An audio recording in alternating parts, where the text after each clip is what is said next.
আসসালামু আলাইকুম। দীর্ঘদিন অসুস্থ থাকার পর আপনাদের সামনে কথা বলতে পারার জন্য আল্লাহর কাছে শুকরিয়া আদায় করছি। আমার কারাবন্দী অবস্থায় আপনারা আমার কারামুক্তি ও রোগ মুক্তির জন্য সংগ্রাম করেছেন, দোয়া করেছেন। সেজন্য আমি আপনাদের সকলকে ধন্যবাদ জানাচ্ছি। দীর্ঘ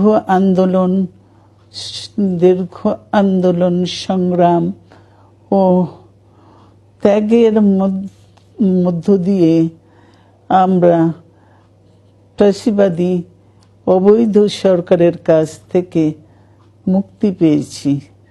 আমি আন্তরিক ধন্যবাদ জানাতে চাই আমাদের বীর